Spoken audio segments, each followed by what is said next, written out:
Welcome to Reshoot, amateurs in no suits, too many movies to explore. Ruthie, Hector, and Ed, laughter till the end, let's see something never done before. Hey guys, I know Jiu-Jitsu wasn't exactly the action blockbuster that we were looking for, but I think I found it. What? It's amazing. It's real good. It's real good. It's one of my favorites. Really? Have you ever heard of The League of Extraordinary Gentlemen? Love that movie when I was 10. Yeah. It's one of my favorites. I love it so much. Oh, by the way, it's horrible. Let's fix it. Yeah! Welcome to Reshoot, guys. An amateur's guide to gooder film. Hello everyone. Welcome to Reshoot. Hello. I'm Hector. I am Ruthie. You know the drill. His name is Drill. I'm the drill. Wait, you're the Drill on Twitter? Oh, good lord, no. We're not. What is that? It's a Twitter handle that does a bunch of comedy and it was taken out. A very famous shit poster on Twitter.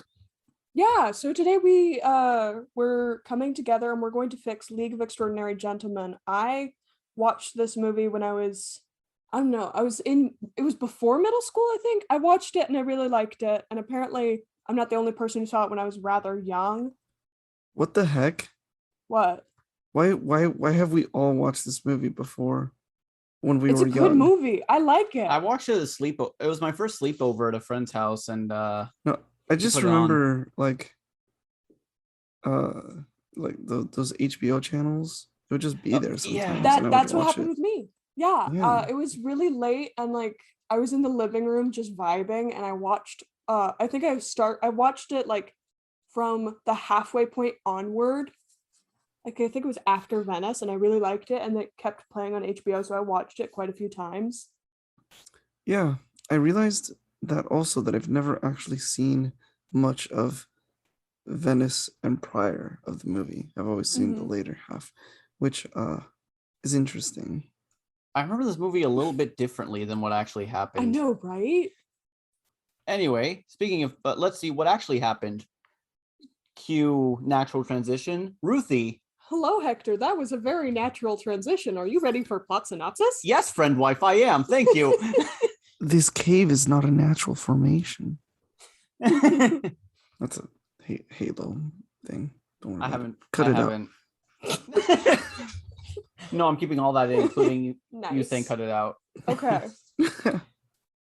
So, plot synopsis.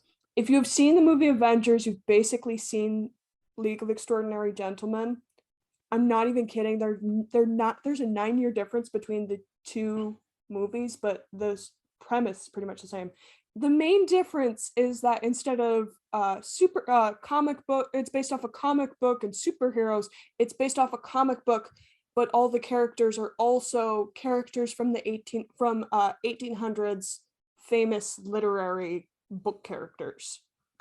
All of them are either written during the 1800s or their stories take place during the 1800s. So there's a book about Invisible Man? I think so, but Skinner is not the original Invisible Man. Yeah, Skinner said that himself. Yeah. It seems like it's an altered history form of there's a couple altered histories. The late Miss Harker, Wilhelmina is very it's a very different you'll say what happens and then I'll yeah. We're talking about okay, never mind. I'll keep going. So the film starts out in the year 1899 with these two separate terrorist attacks in two separate countries. And in each of these, the only thing that's pretty much the same is this masked terrorist villain is posing to be in a different from a different country, like, trying to start a world war. Yeah. How nefarious. So the movie really kind of begins with Alan Quatermain starts out in Kenya. This dude who's not really important, but his name is Solomon Reed, right? Or Solomon Kane. His name's Solomon, and I thought that was really cool, but his last name isn't important. It was Reed, wasn't it? It was something. It's Reed's. He comes back later. Yeah, Pretty sure it's Reed.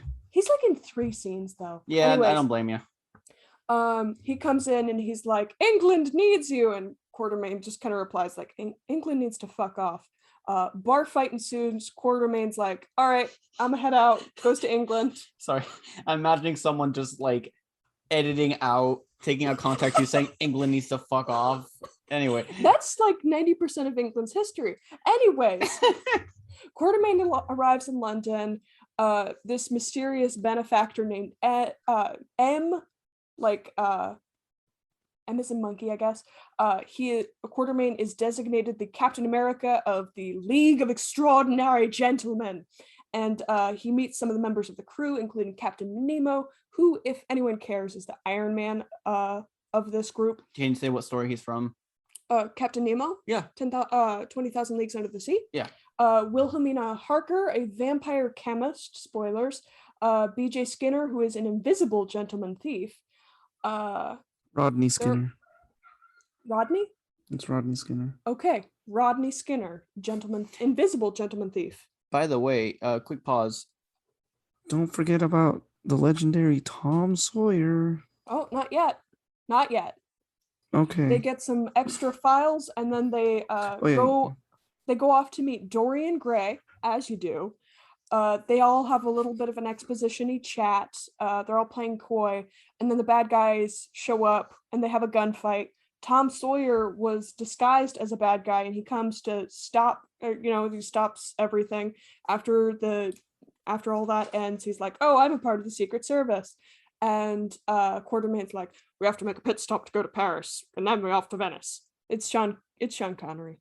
That's a really good impression, actually. Thank you. He just kind of talks like he doesn't move his jaw a lot, and he's Scottish. I don't know why I'm so high energy. So they do make a pit stop in Paris, and they go pick up a certain doctor, and maybe a doctor and a mister. Dr. Jekyll and Mr. Hyde. Oh, right. Yeah, it's the same dude, but you Yeah. know. And then they go off to Venice because that's what they were tasked to do earlier by M. Apparently, all the world leaders are meeting in Venice very secretly to try and prevent a world war. It's not. I can't remember if it's implied like, oh, they're plotting on how to like defeat this mysterious. I don't remember. It literally isn't. I don't know if that was the thing, but the only important part was that they're in Venice. They're in Venice, and the masked dude was planning to kill them, I guess. By the way, for just so you can imagine, when we say this dude is masked, he's literally wearing like a silver Phantom of the Opera mask. And if you're thinking, oh man, what's his name? Is it literally like opera? Close, it's Phantom. With an F.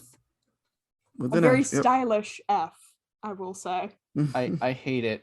I was like, is this really the Phantom of the Opera Phantom? Like, why? In fact, actually, the first time we saw the mask, I started like singing it in like the Phantom of the Opera song, and I'd forgotten that his name was Phantom. And Hector gave me a look. Anyways, they go to Venice. They're like, all of them like get out of the ship because they were traveling in Nemo's submarine, and they're all like, how do we stop the bombing? How do we figure it out? And then Venice like starts exploding, and they're like, oh shit, chaos happens.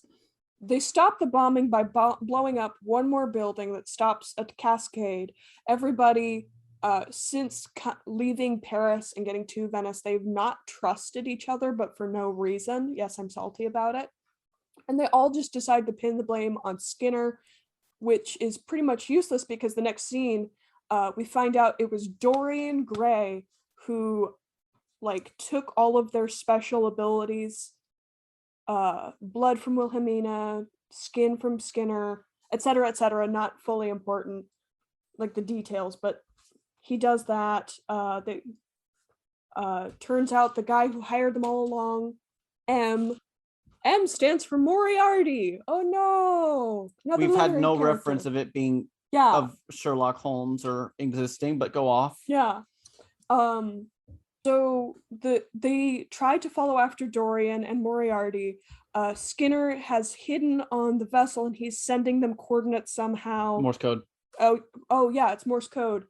They follow him to basically Russia. I don't know if they say it's Russia, but it's Russia. Mongolia. It's okay. Oh, I missed that. Good eye, Ed. Yeah, good eye. I There is a bad factory where M is building the weapons to start World War One, because that's his big plan, big surprise. And he's also using the scientists there to recreate the special stuff that makes the League very special. OCs do not steal. Oh geez, that is like a double layered pun. Yeah. Anyways, Nemo and Hyde go to save the scientists. Skinner and Tom kill all the henchmen. Wilhelmina kills Dorian.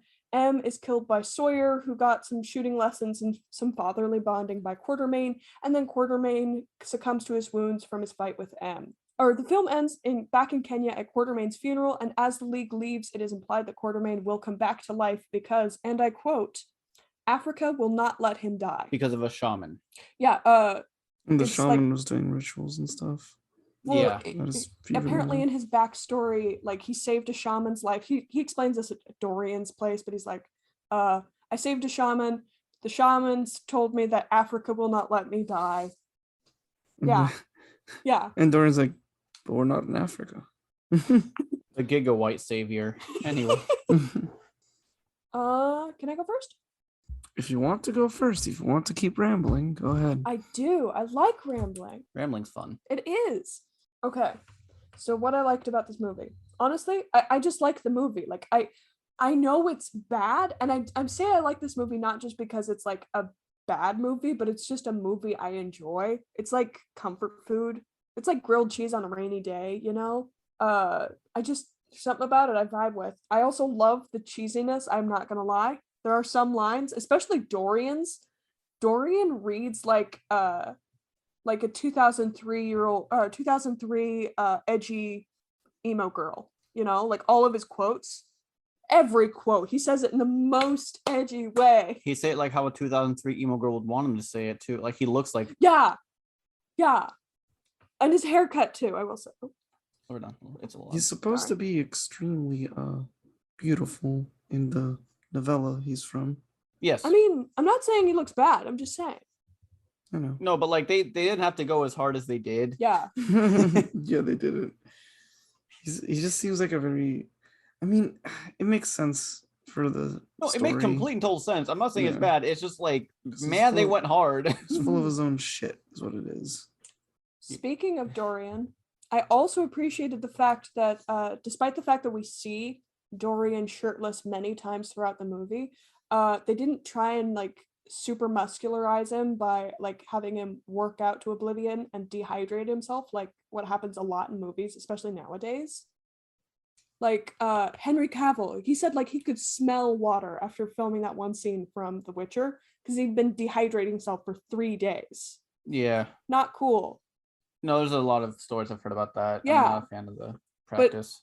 It was nice that Smell we water. could just appreciate Dorian's body without having like that kind of bullshit. What did you say, Yeah. Ed?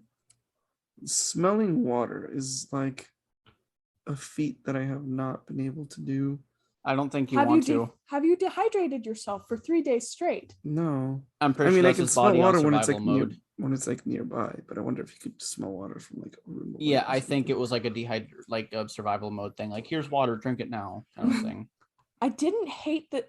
Coming into this, like having to rewatch it after not having seen it after a while, I was expecting to hate Tom Sawyer, and I actually didn't hate his character as much as I was expecting.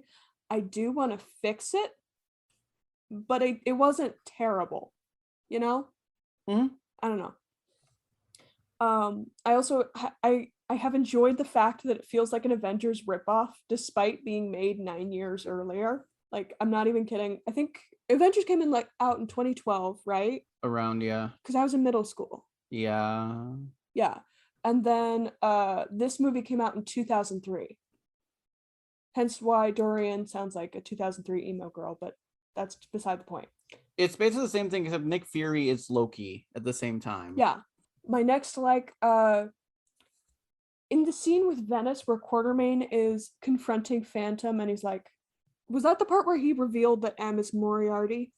Yes. Okay. Yeah. So during this scene, it's very dramatic. At least on Quatermain's part, he's like, he's like following Phantom through this like beautiful garden, and he's very determined and stoic. Phantom is doing what he can to not be hidden, but the way that the camera follows him, he's like prancing through the garden like he's playing hide and go seek with Quartermain, and it just gives such a weird vibe because like they would have gotten a much better effect had they not shown him like trying to hide from Quartermain, but I appreciated the effort. It kind of had the opposite effect though. Yeah. My last like that I noted was I enjoyed the conversations between Jekyll and Hyde through the reflections. I thought that was really cool. Wait a minute. Didn't the original Hulk do that? Like the 2003 version? I haven't seen it, but Ed, have you seen it? The original Hulk? Like The 2003. which one? Lee. Eric Bana Lee. or Edward Norton? No, before 2003. So Eric Bana one. I guess it had on. Yeah, the one. Yeah. The very first one. Yes. Yes, that's Eric Bana. I don't remember that one too much. Okay, because I was gonna say like I remember hearing stuff about like the Hulk being in Reflections too, but it's the same year, so it's not like it's the same like. Yeah. I think it might be that one, the Norton one I erased from my memory. The thing, I'm wondering if they both. I know they're both I know. Yeah, Leak was originally a comic. I'm wondering if that was just like a direct comic thing, and it was just the same idea. I mean, 'Cause yeah, it's just like a really interesting. I don't know. I like that. yeah, it's just weird to think that like a lot of people do that one. No. Okay. My dislikes. As much as I love it. Oh. Quick interruption, but Green Goblin in the Sam Raimi Spider-Man does that. Yes. Is that what you were thinking of? Maybe. Okay. Yeah. That was it. Mystery solved. Thank you, Ed. Yeah. Okay. My dislikes. Despite it being, I know I just said it in my likes. It is a little too cheesy at times. I will say that. Can you give me an example of one scene that you found too cheesy? I knew I guess- would get to nail you one last time. Oh yeah, that's yeah. I would like to also submit to the jury the Phantom prancing through the garden while Quartermain is chasing after him. Somebody said it like tiptoe through the tulips. Let's see. The exposition is super clunky in some parts, and then it feels like it's missing in others. What's it missing? Like, I didn't remember that. I knew they were going to Dorian Gray's, but like my brain glossed over the fact that Quartermain had the files, so it was just like they left the building. I'm like, wait, but how does he know where to go? Oh right, he apparently grabbed those files. I forgot about that. Yeah, that's fair. I don't know, there were just some things where it's like super exposition dump, and then there were some other things where there was like blink and you'll miss it. I could have been more evenly spread, I guess. Okay, that's a fair point. Tom Sawyer does not act like his namesake. Oh yeah, no, that was weird. Because like in the original book, I did have to read it. He's like you know, if you've read Tom Sawyer, he's known for being mischievous. He's known for being like a prankster, very charismatic, very imaginative. And in this version, his personality is man with gun. He do a flirt. He's the son character to Quartermain's father figure. He's also very cocky. Yes. He's very that part is in line with Tom Sawyer, but not Okay. enough. Not enough? Okay. Not enough. I wanted something with the white picket fence. This one I know, disappointed me. right? Even just like he looks at a fence, maybe he just makes a reference to it. I don't know. Okay. I wrote this. This is a quote. 90% of the CGI is done in darkness, if that tells you anything. Like a lot of the CGI is not great. Because this came out around the time of Lord of the Rings, and I used that as a pretty good marker of like what good CG looks like, at least like in that era. And like there's a part where this dude, I think it's actually Solomon Reed, he takes a mock-up of Hyde's potion and he chugs it like a 5-hour energy.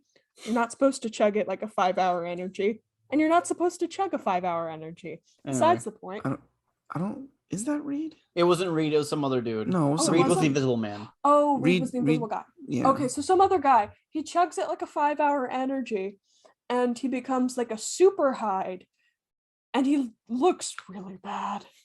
He looks really bad. I loved how bad it looked. Yeah. I like said he wasn't supposed to look human. I think they used that to their advantage, but yeah, it was not good. If anyone has seen the live action Scooby-Doo movie, and if you haven't, spoilers, I'm sorry, but he looks like Scrappy-Doo at the very end of the movie. Quick side note there, usually making CGI in the dark is a good decision to kind of hide when things don't look quite right. But yeah, everything, that's when you do it when things don't look right. This is everything was kind of in darkness for the CGI. And even then, like, despite it being in the darkness, it still didn't look right a lot of the time. Yeah. And again, I say this as a person who deeply enjoys this movie. But yeah, there was a couple other things. Oh, the bombs, I think those were point already made. My least favorite part of any kind of like mashup, like I could give off like team up, like any kind of team up thing, whether it's like, oh, Jimmy Neutron, Timmy Turner Power Hour. Holy shit. Ben 10 Generator Rex team up. Avengers. I already grew out of it by that point. Go on, sorry. Stuff like that. My least favorite part in any of these things in this genre is the I don't trust anyone else, they're the betrayer phase, because it always happens. And most of the time, there's no reason for it. It's a good thing you never saw the original cut of Justice, the Whedon cut of Justice League, because he does it for it literally makes no sense why they do it. And then you see like crazy. And then you see the Snyder kind of it's like, oh wait, they're not fighting in this scene. Oh yeah. Yeah, anyway, sorry, I just realized, I was just thinking about that, because I was like, I think the worst offender, like, I didn't mind it too much in Avengers, because their personalities clashed enough. Well, actually, that's actually it's what I noted later on. Part of it was their personalities clashing, but then there's also, like, implication that it's Loki just using a little bit of manipulator magic to just push it over the edge. Mm-hmm. Yeah. But, okay, back to what I actually wrote. This film is no exception. Like, between when they get to Paris to when they get to Venice, nobody trusts each other except for maybe Quartermain and Nemo, who are like insta bros. But other than that, nobody trusts each other for no reason. They don't know that there's a traitor on the boat. They just think Skinner's a perv, and that's enough for them to all immediately turn on him. It's just like super overblown for no reason. Yeah. Okay, my last one is a little bit of a nitpick. Most of the characters are British. I would have liked a little bit more variety in their accents. Like, maybe have Wilhelmina not be British. Maybe have her be like, I don't know, actually Romanian or something. That would have been interesting. She's British, though. Oh. No, like, okay. Can I jump in for this one? Okay. Sorry, I've read Dracula. I actually do like Dracula. I need to read Dracula. I read Dracula like when I was a kid. Wilhelmina's British. She's the Jonathan Harker's. She's Jonathan Harker's wife. I know that. Yeah. He came to visit from Britain, so it made that actually was like one of the few ones where I agree with you 100%, but like that one especially was like ugh. Most of the film is God Save the Queen kind of bullshit. It's all about England. Yeah, most of the characters do come from England. Like I said, I don't know, I would have liked some variation. Maybe like an iteration like where the Harkers weren't explicitly from England, but they were from somewhere else, Yeah. I did appreciate Tom and Nemo having different accents. And I did like that they made Nemo Indian. I've never seen that take before. I don't know if that's canon in the original story. I don't think it is. I don't remember. I haven't read it. But I never read it. Yeah. No, I was actually really surprised by that. Yeah, there was some, that was the only real variety, but with race, but yeah. Yeah, no, it was the biggest. There was zero for diversity other than Nemo. Mhm. It There was was super two- white. there There's was- two black dudes, one of them and was a- both of them in some way serve Quartermain. Yeah. And need I remind you, the beginning and the end of the movie take place in Africa. Big yikes. There's Big only two yikes. black. Yeah. Yeah. Wait, no, there was a bunch of There's a bunch of like background characters who are like, yeah. but like, you know. 2003. What can you do? Yeah. So my fixes. My main fixes are going to be readjusting the league so that they're a little bit more like their fantasy or their literary counterparts. And by the league, I mean 3 particular characters or 2, depending on your perspective. As I said earlier, Tom is famous for being a very wily, charismatic troublemaker. He's reckless, he's curious, he's mischievous. The Tom in this movie is a flirt and fires a gun. That's his personality. So I just thought, what if the Secret Service didn't like try and what if they didn't take the kind of prankster out of him? What if he's still kind of, still a little mischievous at heart? Like, He uses guerrilla warfare. what? He uses guerrilla warfare, basically. Yeah. Actually, the best example I had of it in my mind was when he and Quartermain are driving throughout Paris, or like they're running in Paris, they're trying to find Hyde. Tom is still a terrible shot at the beginning of the movie, and Quartermain is like trying to like use his gun to like compensate for Tom's mistakes, but it's Tom eventually who gets the jump on Hyde by shouting out things like, "Oh man, don't let him go to the docks. Those poor orphans. And the rich widows too. Oh, and the fancy snacks. Don't let him get there." Oh, that's like a legit thing with the white fence. Exactly. God damn, That's what good. he's known for. So Hyde, like there's snacks, orphans to torment, and widows to steal from. Boy, count me in. And then he gets there and they throw the net on him or whatever. Yeah. All right.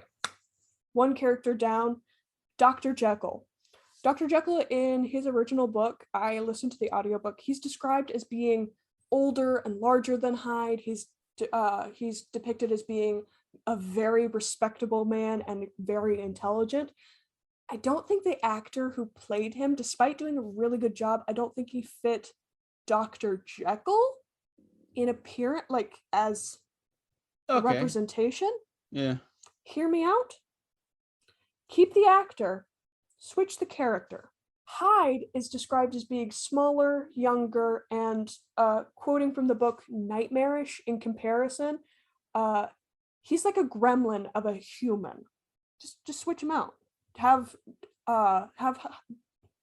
oh geez, now I'm getting mixed up. Have Jekyll be like an older, maybe portlier dude, and then Hyde is like a gremlin, but he's played by the same actor who played Jekyll in the original version.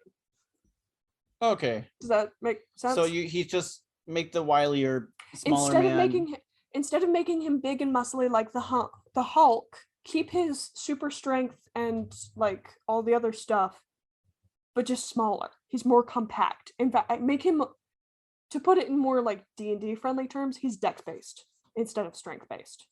Okay. You follow? Yeah.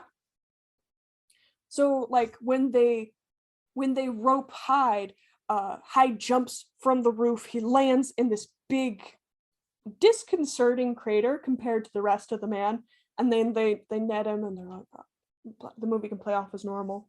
I don't want to say like the actor for Jekyll in the original was bad, so maybe CGI him to make him look more sinister, I guess, more nightmarish. In comparison. You just do makeup. I mean, yeah, you can just do makeup, but yeah, just prosthetic little things. Yeah, they did that with Hyde. Yeah.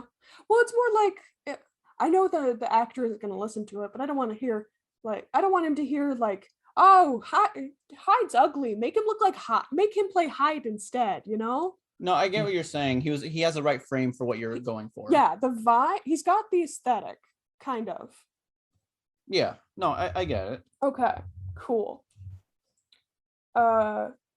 I would take out the bit about Skinner trying to steal something from Quartermain, because that just seems like a really weird thing. I would also take out the bit later on in the movie when they're in Mongolia and not having Goose Wilhelmina. That's not Goose? when you grab somebody's butt and they're not expecting. Oh, Oh. I didn't know that was a term. Skinner goosed Wilhelmina, yeah. Yeah, first off, he would know better. She's a vampire. Just because she can't see him I know, doesn't but- mean she doesn't like smell his blood or whatever. 2, sexual assault isn't funny. This is 2021, not 2003. I mean, this movie was made in 2003. I mean, doesn't mean we can't I'm not expect saying it's better. bad. Yeah, I mean, if you were changing it, yeah, I get This it. is, It's yeah, just, this is my change. fair enough. It's just more like, I don't know. He can like box somebody's ears or flick him in the nose. Some Three Stooges shit. what if he tries to and then Wilhelmina stops him? Yeah, I that'd don't know. also be rad. Because that way you keep the character. That way you can keep that flaw of his without Yeah. without like making it a joke like that. Yeah, It I don't know. keeps Skinner's little hedonistic personality, I'd say. Yeah. That's a good word. okay. I learned it from Loki.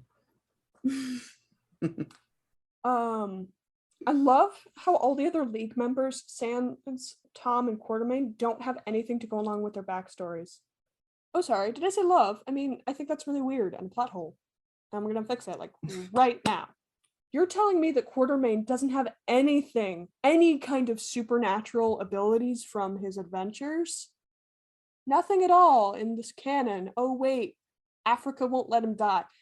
If you look at his literary source, / if you looked at Wikipedia like I did, his first adventure is the Mines of Solomon, and there's also the reference of him saving the shaman's life. So really you have like 2 opportunities. You can either go with some kind of like talisman or totem that the shaman gave him that prevents his death or resurrects him. I don't know, it's really vague. Quartermain hasn't figured it out. He's really bad at dying though. And then you could alternatively use a coin from the Mines of Solomon, who is famed to be one of the wisest people in the world. Maybe that's augmented Quartermain just enough so that he's always got that nugget of wisdom, exposition, dadsplanation, whatever needs to be said for plot reasons. And being an excellent shot. And being an excellent shot, who knows? I kind of like that he's the regular man out of the crew. But there's 2 regular men. There's Tom and Quartermain. Yeah, but Tom's the young, inexperienced one, while Quartermain's the experienced one. It was a passing of the torch situation for what was supposed to be a franchise. I'm not. My purpose isn't to like unmake him in being an everyman. My purpose in this is to. It seems like Dorian was able to take something from everybody else, but like, there's nothing to take from Quartermain. I did like Talisman. I'll give you that. For me, it's more like an implication. I'm trying to go more on the implication side. Okay. And later on, let's say there was a talisman. When Quartermain dies, what does he not have on him? His get out of dead free card. Yeah. Talisman. That makes sense. That's in my mind, it's implied that because he didn't have it, he didn't have whatever the Michael's secret stuff that kept him alive. Okay, I dig that one. I didn't have something for this. Maybe we can all kind of just brainstorm together, and after this, I'm done. But I didn't like the fact that nobody trusts each other for no good reason. Some of them trusted each other. Some of them trusted each other. As I said, Nemo and Quartermain are like insta bros. Dorian and Wilhelmina. They like each other a little too much. Heyo. But like other than that, they're all a little shifty. Like it makes sense that they might not trust Hyde and Jekyll, but like I don't know. I'll be honest. It shows that they don't trust Hyde and Jekyll. Like yeah, no, that get him, was and then yeah, I don't like how they all jumped on the bandwagon of oh fuck Skinner kind of thing. Mm-hmm. Maybe early in the movie show that he's a bit he calls himself a thief, like maybe show a little bit that he's like he's a gentleman thief, but I don't know, like maybe just show that he like somehow was able to pull one of Tom Sawyer's pistols and he's just like, this is a nice gun, and he's like, how did you get that off me? And then he just says again, I'm a gentleman thief. Keep him super cocky and stuff. Slap on the butt. Oh, no. bonus points if he steals the gun off Tom Sawyer and he is wearing makeup and his That's what I was trench coat about to say. Oh, and he is wearing the makeup. He is Yeah, like he's that super good. visible. He doesn't need the invisibility. That would definitely make him a lot more mistrustful. That's a Yeah, good and, one. and just like every now and again as they're traveling, they're like, "Where the fuck is this?" Quartermain's just, where are all my glasses? Oh, do you need these, bruv? And it's they're just hovering in midair, like, "Oh, these yours?" I can't see out of them. You need a new prescription, Yeah. mate. That's Australian. I know. That's kind of like a thing to make them more distrust him. Yeah. Yeah. Yeah, no, I Inner- think Ed just Yeah, knocked no, it out of the I park. like that. I like that a lot. I'm not even gonna try. Ed just knocked it. I don't know. Usually with things of like being too sudden, you can fix by just adding smaller little things in the previous and like in the past Yeah. that You can don't and they don't need to be obvious. Like, and they don't even need to call. They don't really need to call back to them. It can just like naturally progress through it. Like he's been doing all this stuff, and they're like, wait, pretty sure Skinner's stealing all of these. Because You could even have I know now with my edits we have two jokesters on the boat, but maybe that works in our advantage because Tom I think would really get a kick out of Skinner. Yeah. The two of them like, oh, these two the banter. fucking jokes. Yeah, the banter, the mischief. I think part of the problem is it's one short runtime too. A lot of cast Yeah, because it wasn't well balanced. Yeah, no, I remember Yeah. seeing this video where some lady who goes by Red talks about like the rule of three, where it's like when it comes to adventures, like when party members, the best amount of group most of the time is 3 people, because that way they all have a chance to bounce off each other separate, like A to B, B to A to C, We have B like to C. 6 in this one. No, yeah, there's like 6. Yeah, Oh, I thought yeah, there was there's 5. like We have 6 6 or in 5. this one, yeah. 6 or 5, but it's a little Numbers. much, and with a short film, Yeah, it's like it's not even 2 hours. It's just a little under. yeah. I was counting and I totally forgot about Nemo for way too long. Nemo's like Says the best something. one of the best characters though. I really I like know. Nemo. I'm not gonna use a gun. Use a gun one scene and then throws it away. I don't know. It's just funny. I follow a different path. Does 3 flips. Nemo's cool as shit. He is. Anyways, I'm done now. Can I go? Sure. All right, I'll go last. Okay. So my likes. I thought the acting was pretty solid for the most part. Feel like it's so cheesy. Like the way I can't blame. Like they have to deliver all these weird lines. I don't. They do a good job. I thought the more practical effects were cool. Like the Hyde transformation was really fun. Like the cam. Did you and, like the shaky? Like, I actually loved sporadic, I like, loved it. Janky cam. I actually did love it. It was so cheesy. Ed's looking at me like, what the heck? Like, ew. He looks so disappointed. He looks disgusted. Ed, did you not like the Hyde transformation? I mean, it got the effect across of what they were trying to do. I just didn't like how the way that they did it. Like, it worked for what they wanted. I personally didn't like how they did it. I did like the transfer, like the full Hyde. Yeah, Like Mr. Hyde. I did like the look. Like it was kind of fun. yeah. Like I liked them. Just like my main problem is that it's okay the first time that he shrinks and the first time that he transforms, but then like it's way too long in general. The And then they do transformation, it the shrinking. second time. it was Yeah. even better the second time. It's even worse the second time. No, 'cause it's because better. it flashes long. between It's too it flashes long. between Jekyll and Murder Hyde behind them. Oh, I called him Giga Hyde. Oh, that's a good one. Giga. No, I don't I like it. embraced that cheese hard. It was fun. Also, I thought the movie idea was kind of fun. I know it's based off comic. I haven't read the comic, but it was fun. I don't know, the whole idea of like, hey, literary heroes working together, and you mess around some history, like or some stories, like Wilhelmina being spoilers for Dracula, I guess. They literally kill Dracula and stop her from turning into a vampire with like down to the last minute. But with this, it's implied that nope, It didn't work. Whoops. and like it was cool. Okay, now my dislikes. Oh no. The CGI was like wonky at best. 2003. Cut him some Again, slack. the Lord of the Rings came out around the same time. No, I know. I'm trying to cut it some slack, but like how much they of a didn't. They could budget have. did Lord of the Rings have? Here's my issue with it. You could have just done another. How to say it?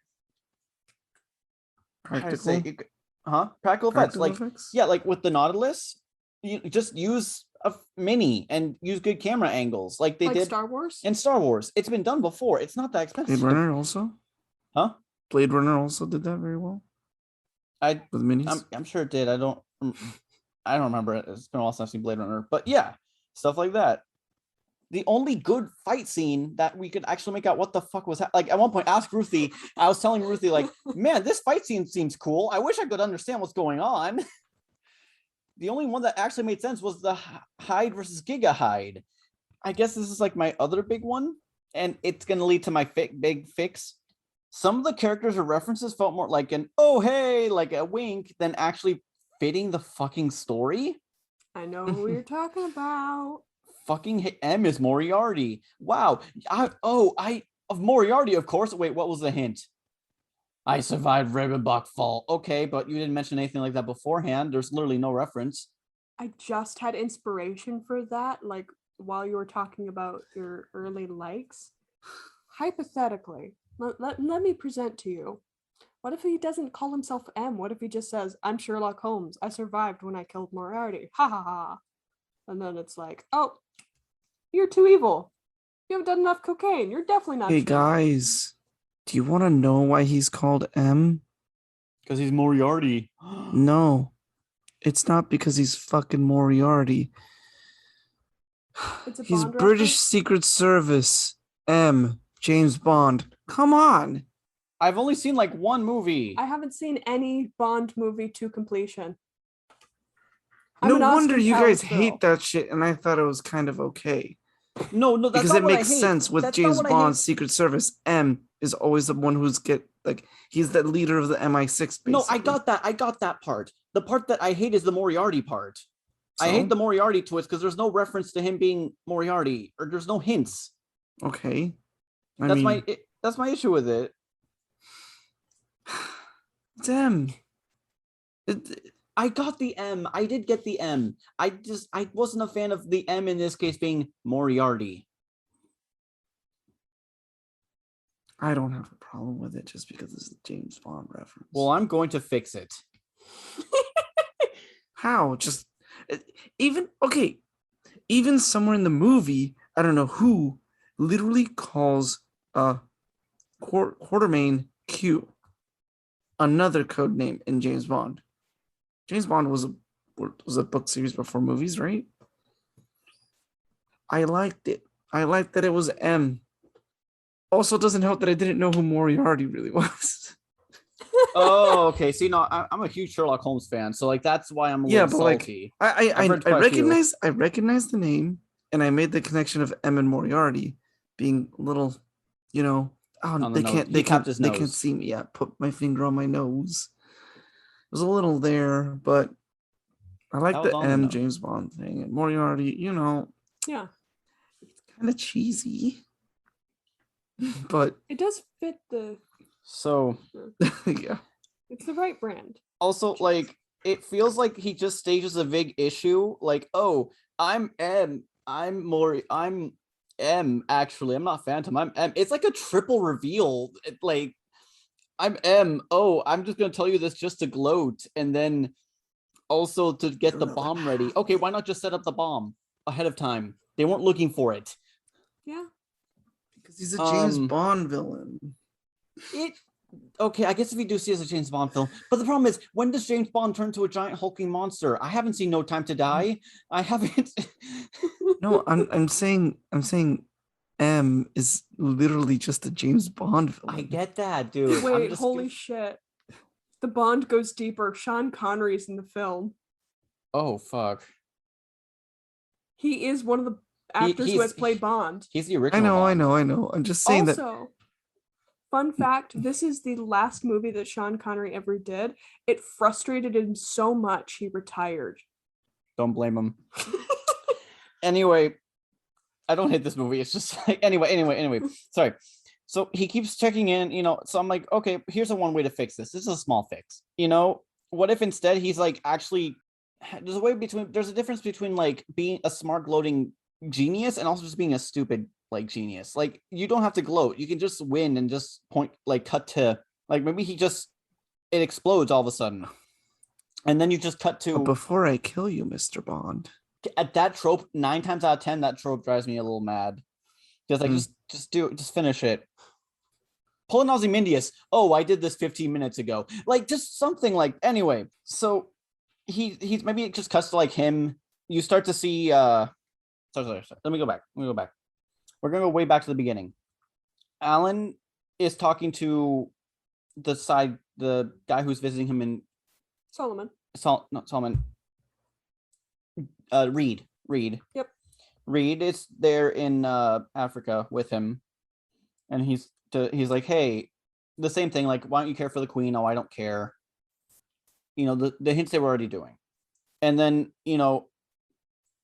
Reed's like, hey, come on, do it for queen and country, and he's like, I don't care, and then he's like, yeah, and Reed's like, yeah, my boss doesn't really care for it either. He thought it wouldn't work in either way. So you see a picture. So when they go visit M in his office, you see a picture of Ravenbach Falls in the background. Like when you go across the room, you see the Ravenbach Falls for a second. It's like, oh, nice painting. And then later when you see the painting of Dorian Gray missing, it's like, oh, it's just this guy's being observant about paintings. Mm-hmm. Red herring. So when you see M, he's also just a haggard man. Like he just looks exhausted. He's like, he never sleeps. He doesn't care. He's like, I'm doing all this for England and they don't even care. You're not the first team I've sent out. Mm-hmm. You cut to on their way. Everything happens as it normally happens. You cut to Tom talking with Alan about, hey, what happened to your son? He's like, yeah. So a bit more detail. Maybe you can even show some of it. I was like, yeah, I was working with my son and a Mr. Holmes. It was my son's first case. Holmes, as good of a fighter as he was, because if you read the books, Holmes is like Sherlock Holmes is like a fucking masterclass in everything. Oh yeah. He invented the term Gary Stew. He didn't. Yeah, but discombobulate. Discombobulate. Yeah, but yeah. So it's like he fought off a lot. We fought off a lot. He died. He died. And then on the way out, my son also died. And just leave it at that. Okay, so hold up. I'm a little confused on that aspect because he said son-in-law, right? No, his son. His son. He said son-in-law first. No, he said son. No, it's always been son. And in the original stories, again, thanks Wikipedia, his son, the way his son died, he was a doctor and he was treating patients with malaria, and then his son got malaria. I don't know. That might be something to include. Maybe it was like some kind of too late. Okay. I don't know about this. I'm sure he said son-in-law first, and then they only referred it to as his. Son never got I'm not trying to be rude, but can I keep going? I'm going to lose steam. So maybe it was like, oh yeah, we were being chased by a man, and then who I didn't see very well, and then Sherlock and him wrestled, and they both fell off the falls. Mm-hmm. And then like his son got shot on the way out because they weren't paying too much attention or whatever. Mm-hmm. So you get a bit more info. You go through a lot of the information about how to capture Hyde is being presented wrong. Like, hey, Hyde, they're given false information like, oh, Hyde can be captured like this or this, like through the net, but like nothing's working. They finally use the net trick, and it's a little longer, but bear with me. The reveal happened. They're all a little tired and exhausted from the fight. They go to Venice. They're barely working together. They barely make it through. Quatermain tries to capture, Phantom, and then he's like, I know it's you, M. And then, he takes it off. Like, I saw the way you walk. Like, maybe they have a distinct walk. Like, it's like more barely noticeable. The waterfall, he might have a limp. Exactly. Well, so maybe just say they have like anyway. No, it's a good point, but you'll see. So it's like, oh, and then M already expected this. He takes off the Phantom stuff. He's like, I'm like, oh, I expected you to figure it out sooner. But he can't catch him. M still outsmarts Dorian. By this point, Dorian's escaping, and you can kind of see like the camera following Dorian, almost stepping. Like that's a weird angle. That's a weird way to shoot it, like shaky cam. It's not. It's a point of view of Skinner hiding in. He reveals everything through SOS. He figures it out first, with the rest of everyone. By that point, maybe one of them finds, it's like, oh, he's dead. Like, oh, he has a bomb, and then everything explodes. They barely escape. They barely survive. Alan keeps going. The whole rest of the movie happens to wait until the reveal of, oh, it's Moriarty. He's like, Alan sees him. He's like, Mycroft, I'm sorry I couldn't make it to your brother's funeral. It's actually Mycroft, who, again, his whole thing is like, I'm also tired of giving all the it to England, because in the stories, Mycroft is a government official. Mm-hmm. So hold up, is Mycroft like another Sherlock Holmes villain? He's Sherlock Holmes' older brother. Yep. Okay. He's just as smart as Sherlock, canonically. Everyone's as smart as Sherlock in that universe. Point being, except though, Watson. Well, in some depictions, Mycroft is just a little bit smarter and just a little bit more smug about it. Smug? Yes. So Okay. he's like, you say you were going to go, like, oh, you said you were going to go. And then basically the movie plays out the way it plays out. My big twist was it's just the M is for Mycroft.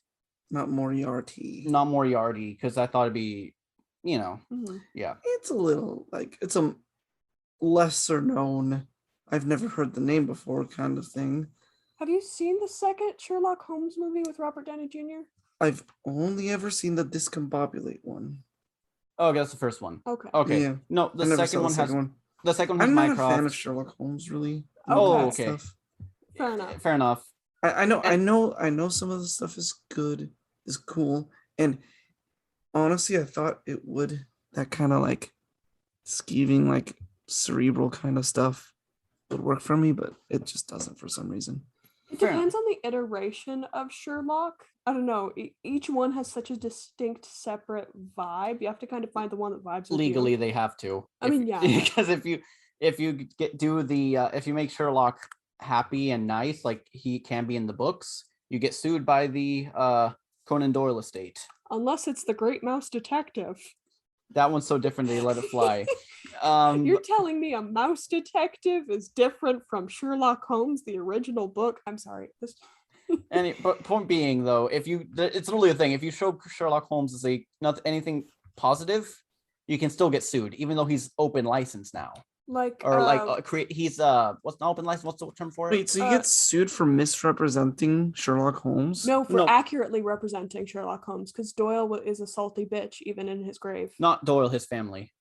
Oh. I'm still going to say Doyle is a salty bitch, even in his grave. See, I feel bad. He lost his son. Anyway, fun fact, he was really into the occult by the end of his life, trying to find a way to talk to his son. Not so fun fact, sorry. But yeah. So was Lincoln's wife. Oh. For the exact same reason. All her children were dead. And then her husband. Yay. Oh, and that Man, Mrs. what Lincoln. How was the play? Anyway. What a terrible, wow. I didn't know about that, about Lincoln's wife. As a Sherlock Holmes fan, I do like that. Thank you. I was hoping you would. Also, it seems like we're all learning stuff about each other. I didn't know Ed was not a Sherlock Holmes fan. I was going to say, my next pick, I might do the Robert Downey Jr. Sherlock Holmes, but I might have to make it the second one so we can see. Both? The second one's so good, though. It is. You can't. Both of them are so good. They're both really good. They're both. I mean, really I enjoyed good. the first one, but I just. Second one's with Moriarty. Is it Moriarty in the? Oh no! Yeah, the second one has Moriarty. That's my fixes. Oh wait, there was one more. That annoyed me. He had that raw line at the end, but like, hey, to Tom, like, hey, this was my century, son. May your century be yours. This next new century be yours. And then he dies. And then literally 3 minutes later, he's being resurrected. Way to kill off any fucking tension. How about instead you just use that to bring back his son? They're both graves are right next to each other, so it's like a life for a life. Bam, the sun comes up, and now Tom has to teach his son what he learned, and then that is good. I will say, in my iteration, technically he couldn't have come back because Totem. Yeah, that's fair. Also, whose idea was it to bring back the very old actor to be an action hero again? Like that. At least, you know, mostly he's using a gun. Yeah, but he was running around in a few scenes, so it's like, Liam Neeson. Yes, in Taken 3, where he had to do 20 cuts to jump a It was fence. 14 cuts within 3 seconds to jump a fence. Oof. Yeah. Okay. Real talk. Side tangent before Ed goes. I'm sorry. If we were to recast Sean Connery's role in, like, let's say that we're doing a remake of League of Extraordinary Right Gentlemen. now. Right now, today, who would you have play Quartermain? Nick Cage. That was a little too fast. Not a bad idea. I do But- like it. I want my A-list actors. You're I saying get- you're right. Sorry, because we all know Nick Cage is an S-list actor. True. The only person I could think of that would be really fun, I would be interested in seeing Idris Elba playing Quartermain. I don't know. Oh, that'd be cool. Yeah. He did a really good job in Suicide Squad. He still got it. Also, just to clarify to people who listen, I actually do really like Nick Cage, like unironically. No, we're all Nick Cage fans. I've recently become an unironic Nick Cage fan. That started when I first saw Mandy. You That's still fair. need to see Raising Arizona, both of you. Yeah. Anyways, who do you pick, Ed? Anyways, who would I pick as an A-list actor? Isn't Idris Elba is a really good pick? Yeah, Idris Elba was really good. But isn't there anybody older? I know. I was like, is Idris old enough? But like, Like fuck it, 50? he's an actor. He can play old. And he also has like some salt and pepper in his. Yeah. So like Mhm. he's not saying he's old, but like he can, with the salt and pepper, he can Also, pull it like with off. Pacific Rim, like Yeah, no, he's got the gravitas. he plays mentors a lot. I've been noticing. This is Yeah. a new thing. Fucking Suicide Squad, man. That was I really know, funny. yeah. I think Idris Elba is probably really good. Yeah, I think Idris Elba. I actually, if I could, I think Idris Elba over Nick You know, Cage. but you know what would be like 100% confirmed if it was remake today? Who Tom Mhm. Sawyer would be? The young hot heartthrob. It would be Timothy Chalamet playing Tom Sawyer. It would. Wait, no, actually, because Tom Sawyer, I had to do the math. He'd have to be in like his 30s. And I would be a stickler for that. Robert Pattinson. Yes. Make him do another American accent. Fucking make it do the Devil All the Time accent Yes. again. The same voice. Delusions. Yeah, White picket fence. yeah. That almost sounds like a Bill Cosby, Ruthie. Jesus. Yeah. Shoot. All right. This Sorry. movie, it's not good, but I like it. Probably a little bit of nostalgia bias there, but because Same. it was so cool when I was a kid watching. Same. Apparently, only the second half, immediately after Venice. And yeah, like I did look up a whole bunch of people in the movie because I'm like, what's Gray? What's his name? Dorian Gray. Wait, you didn't know about Dorian Gray. I'm like that name. I know that fucking name. And then I Me read, too. I'm like, oh yeah, I know about this. And then I didn't know about the Dracula lady. I thought she was just inserted. You got your classic Invisible Man. You got M from James Bond. And he's looking at us like, look, he's he's giving moving us his hands looks. around like, He's giving Yeah, us like- stink eyes. M from James Bond. Come on. I'm a powers kind of girl.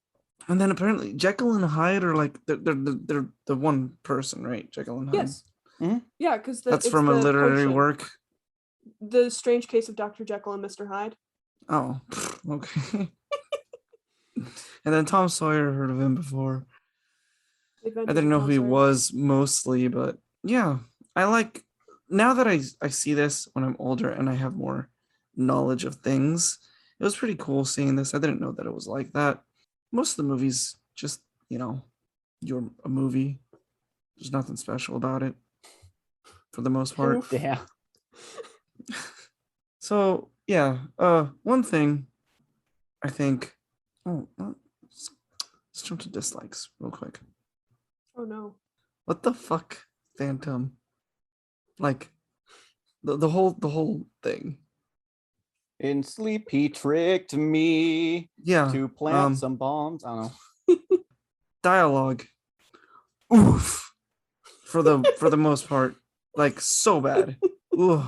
You could tell Sean Connery was like struggling with some of them. And I don't know how the Dorian Gray dude actor was able to play his character and like actually deliver them with a kind of like decent way. My theory is that his trailer was just filled with Evanescence CDs and other various punk of the day. Alice And in that's all he would play. Chains. Yeah. You know, I don't know. Just like how, because Skinner was definitely my favorite part of the movie.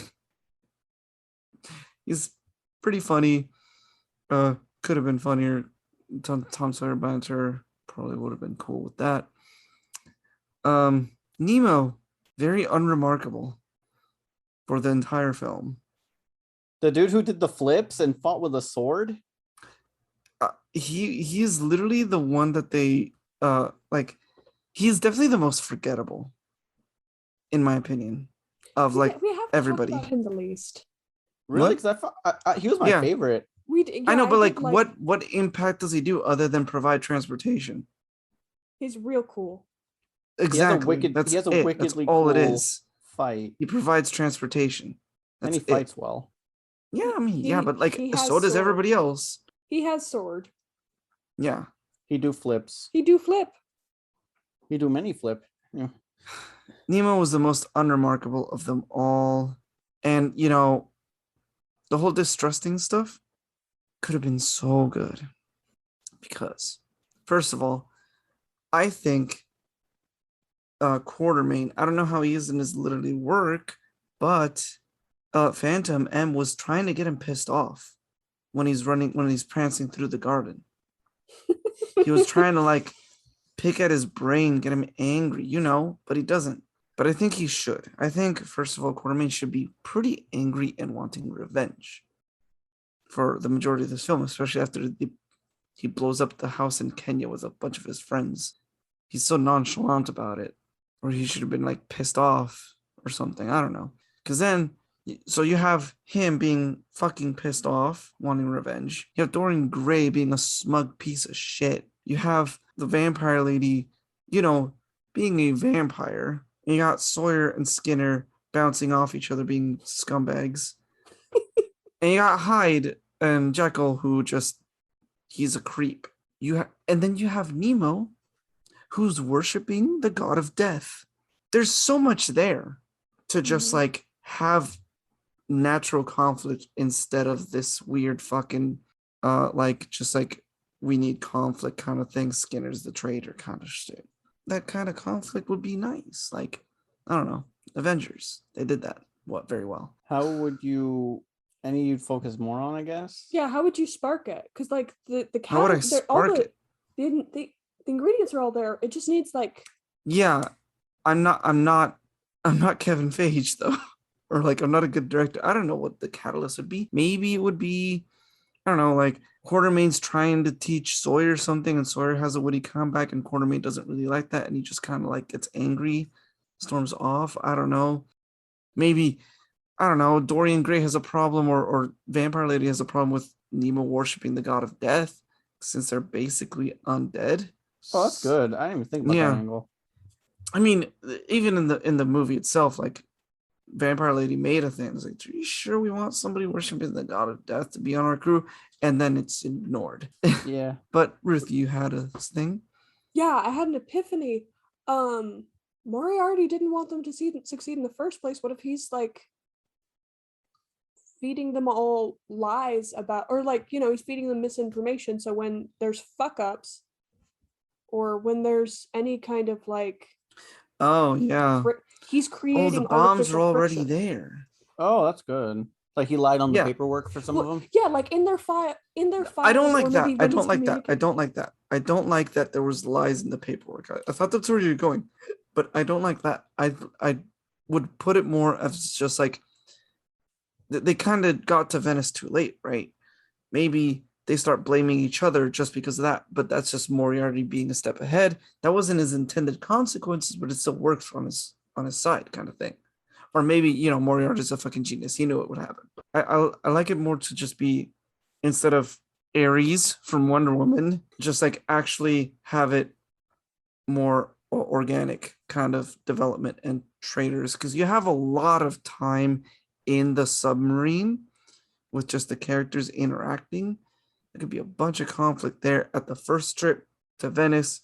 then more conflict, and then Skinner disappears after Venice, they get betrayed by Dorian Gray, and then they're like, damn it, where the hell is Skinner? I bet he's on his side too. And That's maybe good. with Skinner with the Morse code is like, sorry guys, kind of had to vanish because I got some suspicions. You're all good. This guy isn't. Kind of stuff. I don't know. Honestly, yeah, that's the only thing. CGI sucked, but it was worse than Jurassic Park, which is crazy. Well, there are a lot of movies that the CGI is worse than Jurassic Park. Even nowadays. Even yeah. Jiu-Jitsu. You Yeah. shut up. That movie's a masterpiece.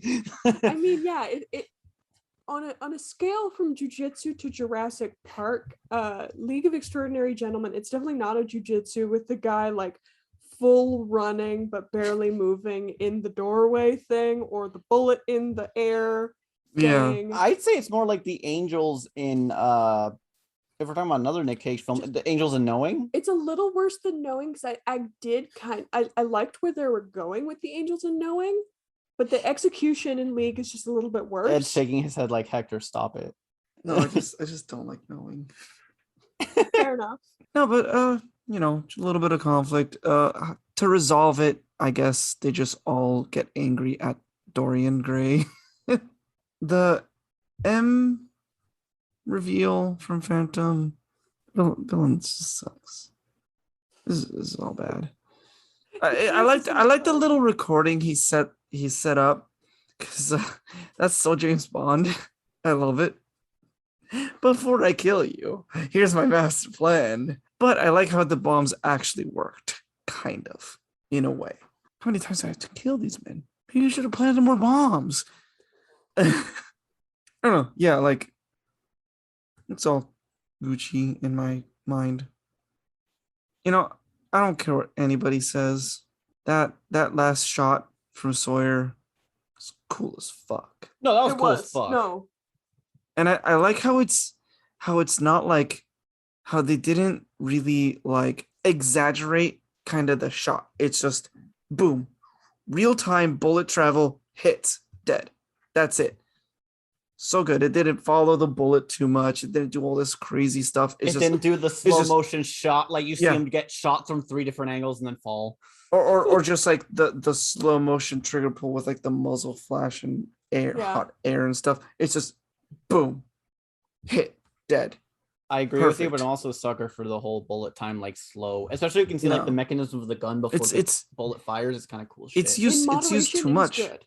Yeah, I mean, just once is fine. Yeah, but like so many other people have used it, you really got to put your own spin to it, and even then. Yeah, and I love the different kind of bullet time where it wasn't following the bullet or anything. It's just like a quick camera pan, like static camera panning with the bullet. So cool. And I love the little black trail it had, just to make it more visible. Instead of like the weird Matrix thing, it's just a black smoke trail. I don't know. That last shot, amazing. And that first shot also is kind of like the same thing. But it's like, it's so funny when they're bringing him back. Reed's like, "Did you mean to wound him?" Quartermain's like, "Of course." Oh, the cyanide pill was hilarious though. Yeah, just like he just puts his mouth in. It's like, y'all didn't try and stop him. Okay, cool. Yeah, stop him. Everybody's just like, "Oh, what's that?" I don't know. Movie was sucked mostly because of dialogue and characters. Whoever wrote this isn't as good as whoever wrote the Avengers script. Because wasn't Avengers partially written by he who shall not be named Whedon? Voldemort. Wheaton? Yeah. I don't know why he who should not be named. He's gross. He's harassed. Super gross. Yeah, he's super gross. Look it up later. Oh, Joss Wheaton. Yes. Yeah. Joss Voldemort Wheaton. Yes. Why is everyone such a fucking creep? Where I can't even compliment anybody. A lot of people who get into those positions of power get abused. They can get away with it. So yeah, just for clarification's sake, because I just complimented the script of the Avengers, who I found out today Joss Whedon is a fucking creep. I separate the art from the artist a lot. All right. And I really don't like how it's so hard to compliment someone without people getting mad at me, because this happens in real life and here also. So, yeah, just clarifying. If I say something's good and I don't know, and this person's a creep, I'm not saying he's a good person. I'm saying the stuff you put on paper is good. No, that's fair. Rant again, over. You didn't know. Yeah. I know, And but people still get mad, even in It real sucks life. because I Joss like- Whedon did have his hand in a lot of really good shit. Yeah, Fucking Castlevania's lead writer's a piece of yes, shit, and I like scripts were Castlevania. good. Those scripts were good. Joss Whedon's an asshole, but the scripts are good. You can't ignore that just because John Whedon is a fucking piece of shit. Speaking of which, if you ever read his script for Wonder Woman, because he was originally supposed to direct that, it's Big oof. so bad. It's not on par It with was like- Avengers at all. It's literally the beginning of the end of his career. I'm pretty sure. Do you think it would have been as bad as the Wonder Woman we got? No, no, it would the have been way OG worse. Wonder Woman. OG Wonder Woman. No, Like, he was not talking about like the one with Ares and stuff. Oh, OG. Okay. No, I'm talking 1984. I'm talking Mhm. OG. Like, there's a reason she took over. There's a reason Patty Jenkins Patty Jenkins, I think. took over. Patty Jenkins. It was bad. Yeah. No, Wonder Woman had a lot more girl power in the original script, and Oh, what's his face? Trevor, he was such a fuckboy. And like And Wonder, that's putting it mildly. and Wonder Woman was totally cool with him being a fuckboy. yeah. Well, I'm still mad about Wonder Woman. Still mad about the OG? movie. Just the one we got, not 1984, the first one of the recent ones. I don't know anything else. Just Ares, remove from script. Script becomes 10 times better. That's basically it for my thing of here. Avengers did it better. True. For the conflict at least, not for the interpersonal conflict. The villain I do think actually was better here than Loki's whole plan.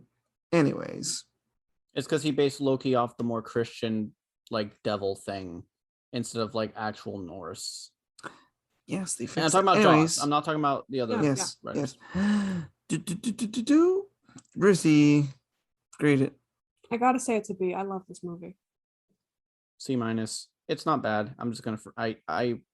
It's very different from what I remember. I actually didn't know any of these literary references in the past. But you had to read Tom Sawyer like I did. This is well, I saw when I was 10. Okay, fair enough. I knew 20,000 Leagues Under the Sea, but that's because I saw like a Nickelodeon movie about it. Unremarkable movie. Terrible dialogue. C-. Would you call it extraordinary? No. I guess before we end it, I want to ask, have you guys been watching or anything or? Well, you know what I've been watching. Hector and I have been watching Kim's Convenience on Netflix. That shit's pretty good. At least season 1. I have not been watching a lot because I'm currently reading Dune before the movie to come out. How is the book? How's the book? I'm only a little bit in so far, like 2 hours in of the 21 hours of it. It's an audiobook. Yeah, audiobook. So the best part about it is okay, well, I love the names of things like the Gong Jabbar, just the weird names they give things. I love how they describe the Baron, the villain. So the author uses 3 adjectives, including grotesque, to describe how morbidly obese he is. Huh. And then I think it's a little undershooting saying 200 kilos because that's like 450 pounds for how he described him. But anyways, he said it's so funny because it's like 200 kilos, but he has these things around him holding up his folds, so his feet only have to carry like 50 pounds or something like that. That is gnarly. Yeah, isn't Huh. that crazy? That's so funny. That's a really interesting way of having a villain like that. Yeah. Oh, the real villain is his nephew, the one who's actually like, I want to see it. yes. My bad. Well, that's my That's what I'm correct. thinking. Like they're both the villains, obviously, but I think one of them is more Oh, so. okay, so it's more of a theory and less of like an Okay. actual Yeah, story. less of a Cool. real thing. Anyways, yeah, book's great so far. So we got a Gonna listen to TV it more. show, we got a book. I have a video game. Deltarune Chapter 2 just came out. So I fucking love Undertale. Like I know the fan base is cringy. I don't care. I played it before the fan base got is big. cringy. Huh? Fan base is cringy. Yes. Of Undertale? Yes. No, it's one of the worst. I think they've It nearly is like one of the most toxic. it's literally well, it was toxic. They've cleaned themselves up. Yeah.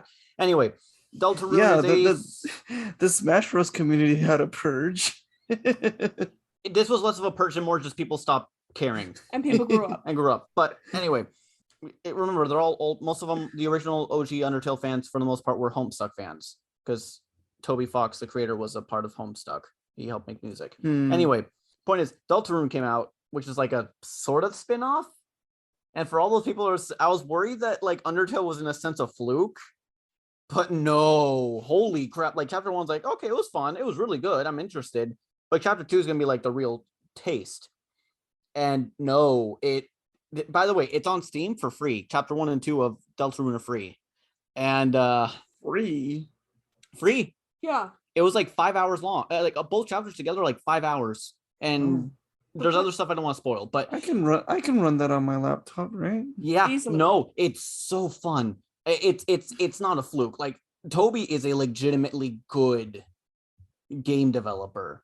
Honestly, top 5 game developers just because of how good he is. Mm-hmm. Let's do Vivarium. Cool. I'm down. I like Eisenberg. I don't know anything else about the movie. Heisenberg. I was just like, I opened it up in a new tab so we could see the rating.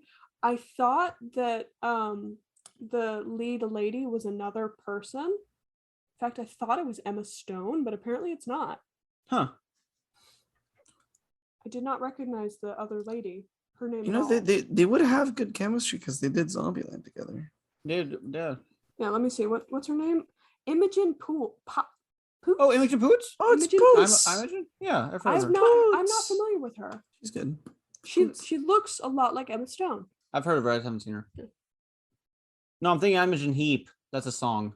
Nope. I how do you say her name? How do you say her name? It's like Imogen Poops or something like that. I don't know. Oh yeah, she What just look. has she been in? I'm just gonna look at this for my own. Anyway, Yeah. So thank you everyone for listening. We've gone up to like 400 listens, so that's really cool. Milestone. Yeah. Have a good day, everyone. Yes. And join us next week for Vivarium. It's spooky, kind of. Perfect. think. We're getting Halloween. Ooh, yeah. Oh. Ooh, You know what we should do for Halloween? Wait. Let's do the goodbyes then. We'll... Bye. Oh, Goodbye. goodbye. Goodbye. Today's film was League of Extraordinary Gentlemen, directed by Stephen Norrington. The screenplay was written by James Robinson.